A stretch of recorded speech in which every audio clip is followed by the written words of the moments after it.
성부와 성자와 성령의 이름으로 말씀드립니다. 하나님의 은혜가 충만하시길 축원합니다. 우리 옆 사람들에게 인사합시다. 낳고 또 낳고 또 낳읍시다. 시작. 또 납시다. 이 병이 났다는 얘기가 아니라 생명을 낳자라는 뜻입니다. 다시 얘기합시다. 낳고 또 낳고 또 낳읍시다. 시작.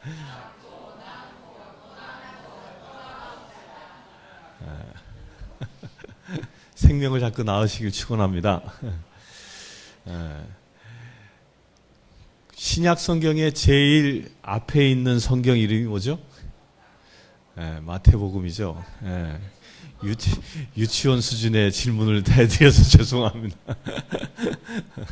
그러면 구약 성경의 제일 앞부분에 나와 있는 성경은 뭐죠? 이거는 이제 유아원, 어린이집 수준입니다. 이건 뭐죠? 창세기.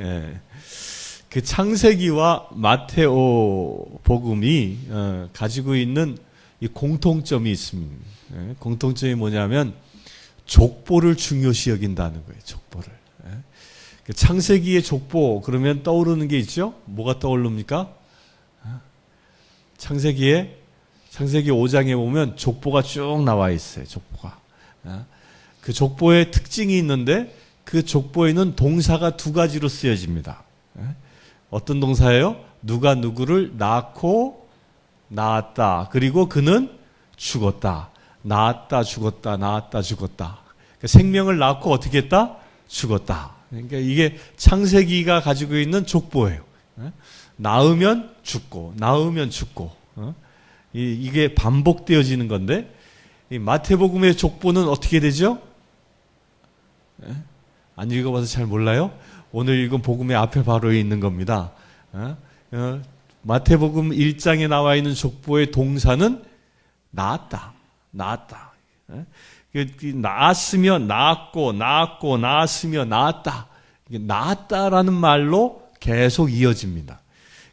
마태복음에는 족보가 있는데 똑같이 아브라함부터 족보가 이렇게 쓰여지고 있는데 이 족보의 동사는 뭐냐? 죽음이 없습니다. 계속 생명을 낳았다라는 데 강조점을 두고 있습니다. 이것이 신약의 관점입니다. 구약의 관점은 낳으면 세상에 태어나면 죽는다. 이제 이 낳고 죽음, 태어나고 죽는 이것이 반복되어지는 게 구약의 인생사인 거예요. 인생관이 그렇습니다. 그런데 신약의 인생관은 뭐예요? 생명을 낳는 일을 계속 반복하는 게 신약의 인생관인 거예요. 아예 신약의 처음 시작부터 어떤 단어가 사라져버렸어요? 죽었다라는 단어가 사라져버린 거예요. 생명을 낳고. 우리 사랑하는 성도님들, 여러분들은 어느 시대에 살고 있습니까? 신약의 시대에 살고 있어요. 예수 그리스도께서 이 땅에 오셔서 구원받은 우리들, 그리하여 우리가 하나님의 자녀, 하나님의 백성 되어졌는데 우리의 인생사는 그렇다면 어떤 동사가 계속 이어져야 해야 돼요? 생명을 낳는 역사가. 생명을 낳는 역사가. 우리 안젤라님이 이렇게 쳐다보는 것 같아요. 내 나이가 몇 살인데 생명을 낳으라는 얘기냐. 그런 뜻이 아니죠. 새 생명을 늘 잉태하시길 축원합니다. 그 신약의 역사는 뭐예요? 생명을 낳는 역사라는 거예요. 생명을 낳는 역사. 이 얘기는 무엇을 얘기하고 있는 것이냐면 우리가 신약의 삶을 산다라는 것은 새 생명을 끊임없이 잉태하고 낳는 역사가 이루어져야 한다는 겁니다. 이게 신약의 시대에 사는 사람 다운 모습인 것입니다. 그렇게 되시길 축원합니다. 이제 조금 알았으니까 옆 사람을 다시 얘기합시다. 생명을 낳읍시다. 시작. 생명을 잉태하고 낳으시길 축원합니다. 오늘 읽은 복음서의 그 주인공은 누굴까요? 오늘 복음서에 등장하는 인물이 있습니다. 누구누구가 등장하죠? 누구누구가 등장해요?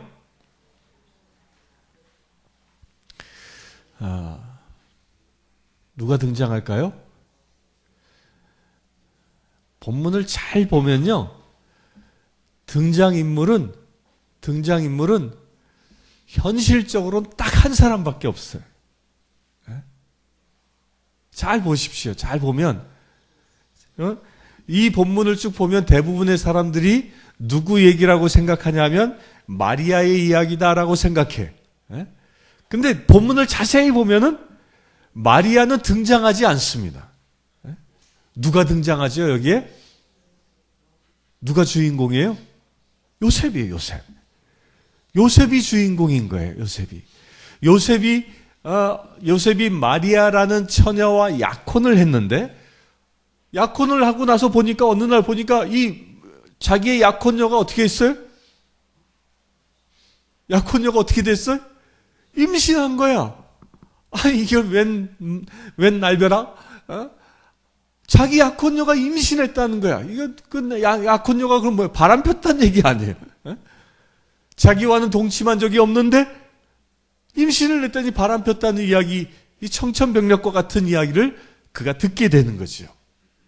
그렇게 절망 가운데 빠져 있었던 요셉에게 하나의 사건이 일어납니다. 어떤 사건이 일어나죠? 그렇게 절망 가운데 빠져 있는 요셉에게 어느 날 꿈에 천사가 나타나서 마리아에게 잉태되어진 아이의 내력을 쭉 이야기하죠. 그리고 그 아이에게 어떻게 이름을 지어 주어야 하는지까지도 쭉 이야기하고 그가 어떤 분이라는 것까지도 쭉 이야기합니다. 그러니까 여기서 주인공은 누구인 거예요? 여기서 주인공은 누구죠? 요셉이에요, 요셉. 오늘 본문만 딱 잘라 얘기하면 주인공은 요셉인 거예요. 여러분들, 요셉 이름 가지신 분. 요셉. 이금영 요셉님. 요셉의 말의 뜻이 뭐죠? 요셉의 말의 뜻이 뭐죠? 하나님께서 후손을 더하여 주신다라는 뜻이에요. 그러니까 후손을 더해 주신다. 이 말은 뭐예요? 요셉이란 말, 그 이름 뜻 자체가 생명을 낳고 한다는 뜻이. 이런 이름을 가진 존재가 요셉인데, 이 요셉은 그 이름답게 누구의 아비가 되느냐? 누구의 아비가 되죠?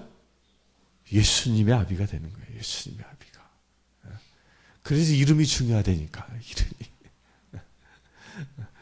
여러분들 이름대로 되시길 축원합니다. 그 요셉이 예수 그리스도의 아버지가 되어지는 그 과정을 보면 실제로는 이 육적으로는 뭐예요? 요셉은 예수님의 양아버지죠. 어찌됐건 그의 아버지로 등극하게 되어지는 그 배경을 보면 요셉이 누구를 만나게 됩니까? 어떤 여인을 만나요? 마리아라는 여인을 만나잖아요. 마리아라는 여인. 그 마리아라는 여인을 만나는데 여기서 중요한 게 그거예요. 여러분들요, 생명을 낳는 역사가 여러분들 가게에서 이루어지려면 이 배필을 잘 만나야 돼요. 그 배필을. 이 마리아라는 여인을 만났는데 이 마리아라는 여인은 어떤 여인이에요? 우리가 금방 알 수 있는 것은요, 마리아라는 이름의 뜻을 보면 금방 압니다. 마리아라는 이름 뜻이 뭐죠? 미리암. 히브리어로 미리암이에요. 미리암이 마리아인데 마리아가 미리암입니다. 그 미리암의 뜻이 뭐예요? 미리암의 뜻이 뭐냐면 하나님께서 사랑하는 여자라는 뜻이. 하나님께서 사랑하는 여자. 그러니까 요셉이 예수 그리스도의 아버지가 되는 그 첫 단추가 어디에서 깨어진 거예요? 여인을 만나면서 깨어진 거예요. 근데 그 여인을 어떤 여인이었다고요? 하나님께서 사랑하는 여자라는 거예요. 우리 사랑하는 성도님들, 우리 우리 총각들은 명심하십시오. 불신자와 짝짓지 말라는 얘기가 바로 이런 거예요. 정말 하나님께서 사랑하는 여인, 하나님께서 사랑하는 배필과 만날 때 그때부터 무엇이 시작돼? 생명을 낳는 축복의 역사가 시작되어지는 것입니다. 요셉이 그랬던 거예요. 요셉이. 이 마리아 이 이야기를 쭉 보면, 마리아와 이 요셉의 이야기를 보면 여기서 중요한 게 있습니다. 어떤 것이 중요한 것이냐면, 이 두 사람이 만나서 약혼을 했는데 여기에 성령님이 그들에게 임하여 마리아에게 태중에 잉태케 하지 않습니까? 그러면 하나님은 왜 하필이면 마리아와 요셉이라는 이 약혼 남녀를 택하여 예수 그리스도의 탄생을 준비하셨을까? 왜 그랬을까?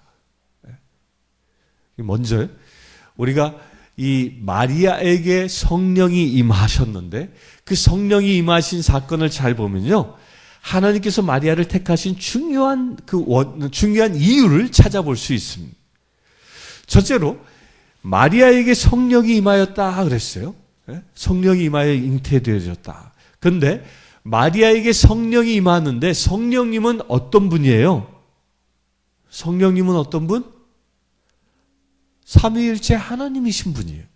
하나님이신 분이 마리아에게 임하셨어요. 여러분들요, 하나님이 임하신다라는 그 사건을 보면, 요것만 딱 보면 여러분들 제일 먼저 떠오르는 게 무슨 생각이에요? 하나님은 어떤 곳에 임하셔요? 하나님은 어떤 곳에 임하셔요?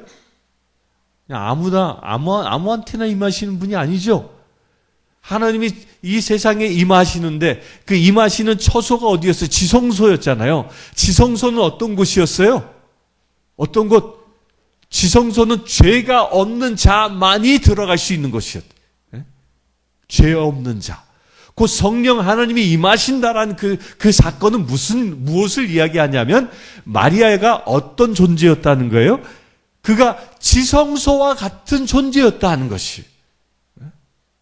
지성소처럼 하나님의 임재하심이 임할 수 있는 충분한 자격을 가진 자가 마리아였다는 거예요. 우리 사랑하는 성도님들, 하나님께서 여러분들에게 임하시길 축원합니다. 내가 진정 마리아처럼 하나님의 그 성령이 내게 임하여 내가 생명을 낳는 역사로 쓰임받기 위해서는 갖춰야 할 것이 있는데, 마리아처럼 무엇이 되라? 지성소와 같이 죄 없는 자 되어져야 한다는 것이. 우리가 대림절의 색깔이 이 자색입니다. 이 자색을 쓴 자색의 의미 중에 하나가 뭐냐면 회개와 참회예요. 참회. 죄를 회개하는 것. 나를 온전히 정결케 하는 것. 이 대림절 기간 동안에 내가 온전히 정결케 되어질 때 우리 안에 누가 오신다고요? 성령으로 예수 그리스도께서 오시는 것입니다. 우리는 다음 주 성탄절을 맞이합니다. 성탄절은 무엇입니까? 1년에 한 번씩 그냥 기쁘다고 오셨네 하고 찬송하고 그냥 기념하는 그런 날이 아닌 것이죠. 그날은 무슨 날이에요? 여러분들 한 사람 한 사람에게 마리아에게 성령으로 예수 그리스도께서 잉태하신 것처럼 여러분들에게 그와 같은 역사가 일어나는 날이 성탄절인 것입니다. 단순한 축제가 아니라 나를 통하여 예수 그리스도의 생명이 잉태되어지는 날이 성탄절인 거예요. 그 잉태되어진 분이 태어나신 날이 성탄절인 것이죠. 그렇게 되기 위해서 마리아처럼 진정 나의 모든 죄와 허물들이 예수 그리스도의 피로 온전히 씻기움 받으시길 축원합니다. 정결한 자가 되어져야 한다는 것이. 이 정결한 자였던 마리아에게 성령으로 잉태되어졌고, 그리고 그의 약혼자였던 요셉의 이야기를 잘 보면요, 요셉을 왜 하나님이 택하셨는지 그 이유는 오늘 말씀을 보면 자세히 나타날 수 보여집니다. 그 첫째 이유는 뭘까요? 요셉은 오늘 말씀을 보면 이렇게 이야기됩니다. 요셉은 법대로 사는 사람이었다. 여기서 말하는 법은 뭘까요? 법은 성경 말씀을 두고 얘기하는 거예요. 이스라엘 사람들에게 법이라는 것은 이 구약 성경이었거든요. 그 성경 말씀대로 사는 자가 요셉이었어요. 여러분들이 요셉처럼 생명을 낳는 자 되시기를 축원합니다. 그러기 위해서 내가 어떻게 살아야 합니까? 하나님의 말씀대로 사는 자 되어져야. 그렇게 되시길 축원합니다. 그러니까 하나님의 말씀이 무엇이죠? 하나님의 말씀은 우리가 축약하면 뭐라고 해서 예수님이 이 말씀을 축약해 주셨는데 두 가지로 축약해 주셨죠? 어떻게 축약해 주셨어요? 너희 하나님을 어떻게 하라? 사랑하라. 내 온 마음을 다하여, 온 힘을 다하여 사랑하라. 우리가 하나님의 법대로 산다라는 것은 무엇을 의미하냐면 나의 온 힘과 온 마음을 다해서 하나님을 사랑하는 그 삶을 살아가는 것입니다. 그렇게 되시길 축원합니다. 그 두 번째로 그 법대로 사는 것을 예수님 또 무엇이라 얘기했어요? 내 이웃을 내 몸처럼 사랑하라. 우리가 하나님을 사랑하는 것은요, 눈으로 보이지 않을 수 있습니다. 보이지 않습니다, 실제로. 그런데 하나님을 진정 사랑하는 사람인가는 무엇을 보면 볼 수 있어요? 나의 형제 자매를 사랑하는가를 보면 알 수 있는 것입니다. 우리 성도들, 교회 안에 이렇게 모여있는 성도들끼리는요, 우리 성도들끼리 무엇이 나타나져야 하냐면 내가 진정 하나님을 사랑하는 사랑으로 나의 성도들을 사랑하는 것이 나타나 보여져야 합니다. 아멘. 그런 마음으로 우리 옆 사람들에게 고백합시다. 당신을 사랑합니다. 시작. 진정으로 사랑하는 마음. 이 진정으로 사랑하는 마음은 우리 인간 관계에선 어떻게 나타나냐면요, 이 요셉을 보면은 이게 분명히 보여집니다. 요셉이 하나님의 법대로 살았는데 하나님의 법대로 산 이 요셉이 마리아를 어떻게 대하냐면 이렇게 나타나 있습니다. 말씀해 보면 마리아의 일을 세상에 드러낼 생각도 없었으므로 남모르게 파혼하기로 마음먹었다. 어떤 마음을 품었어요? 남모르게. 마리아의 일을 세상에 드러낼 생각도 없었다. 이 얘기는 뭐예요? 요셉의 입장에서는 마리아에 대한 최대의 배려를 한 것입니다. 이때 당시 법에 의하면 약혼을 한 처자가 혼전 임신을 하면 어떻게 되어졌어요? 돌 맞아 죽었거든. 돌 맞아 죽을 수밖에 없었던 상황이었음에도 불구하고 이 요셉은 그 마리아에 대하여 최대한의 배려를 하고 있다는 것입니다. 이게 하나님의 법을 따라 사는 자의 모습인 거예요. 진정 내 이웃을 내 몸처럼 사랑한다라는 이 말이 우리의 삶에서는 어떻게 표현되어져야 하는 것이냐면 나의 이웃 형제 자매들에게 내가 최대한의 배려를 하며 사는 자.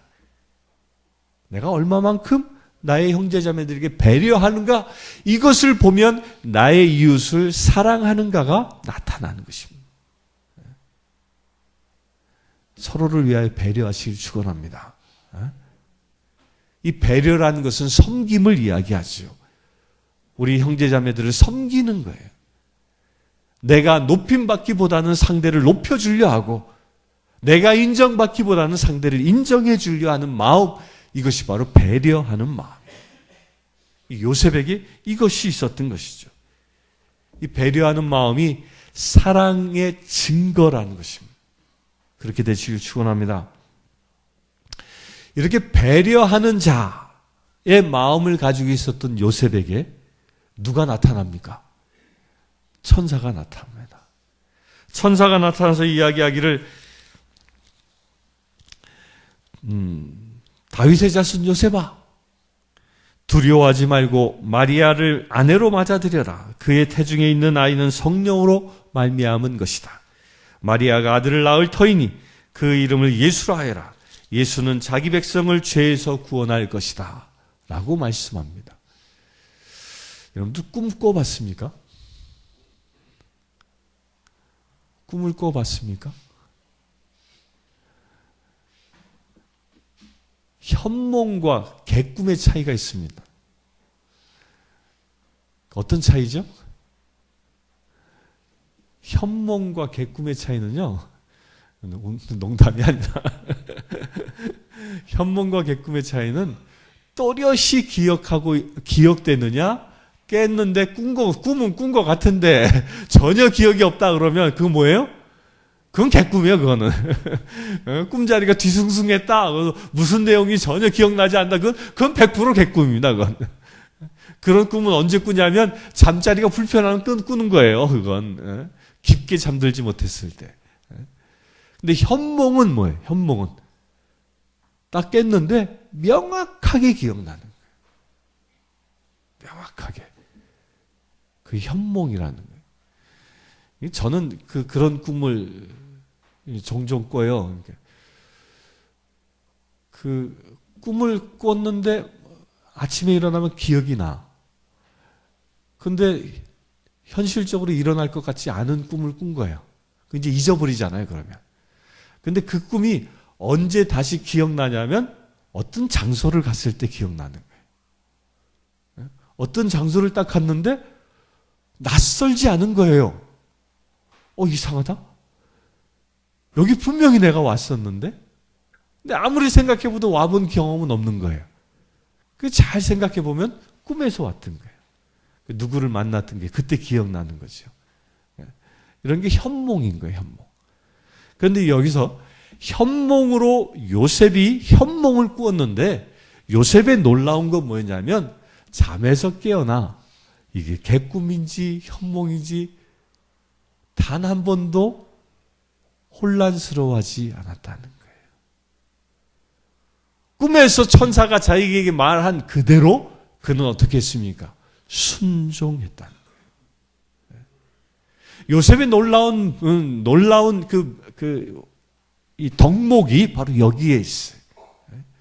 그가 말씀대로 살고 남을 배려하는 마음으로 살면서 그 마지막 절정이 뭐였냐면 온전한 순종이라는 거예요.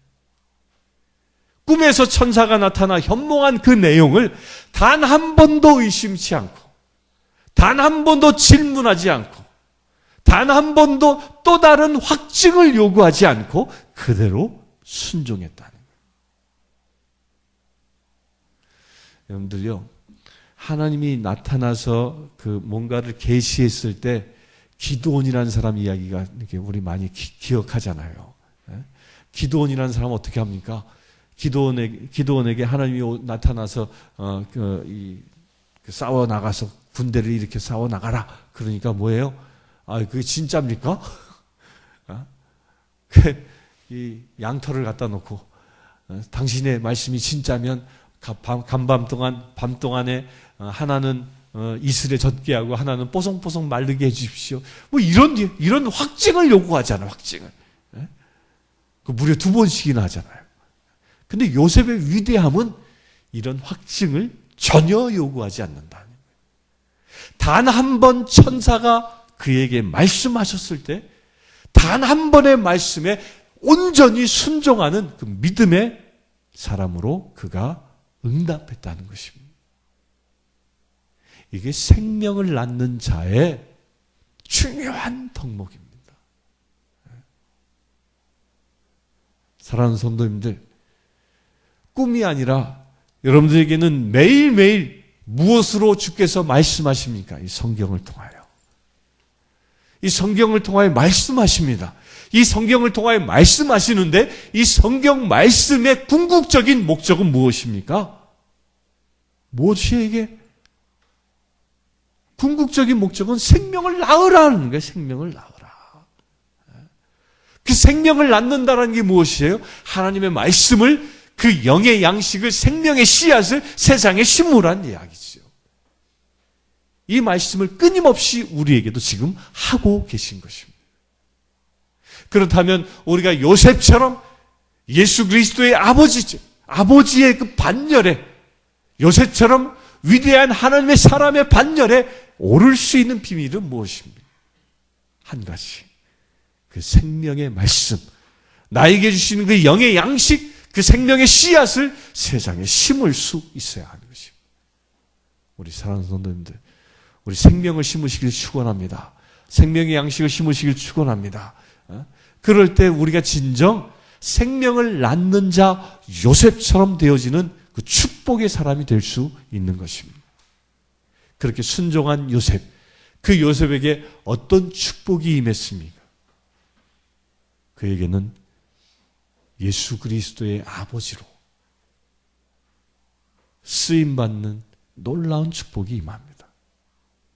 우리 성공회에서는 상을 잘 만들지 않죠. 근데 천주교 가면 이게 상을 많이 만들어요. 사람 상을 많이 만들어 놓잖아요. 근데 천주교 교회를 이렇게 쭉 가보면 마리아상 다음으로 많은 게 뭐예요? 요셉상이에요, 요셉상. 지금도 온 세상에 요셉이라는 사람은 높임받고 있습니다. 온 세상에 요셉이라는 사람은 예수 그리스도의 육적인 아버지로 높임받고 있습니다. 여러분들도 그와 같이 되시길 축원합니다. 그 비밀은 어떻게 해요? 하나님의 말씀대로 살고, 또한 어떻게 해? 그 말씀대로 우리의 이웃, 나의 형제자매들에게 배려하는 마음으로 살고, 그렇게 또한 나에게 말씀하시면 그 말씀이 무엇이라도 온전히 순종하여 세상을 향하여 생명의 씨앗을 심는 저와 여러분들 되어질 때 가능할 줄 믿습니다. 성부와 성자와 성령의 이름으로 말씀드렸습니다.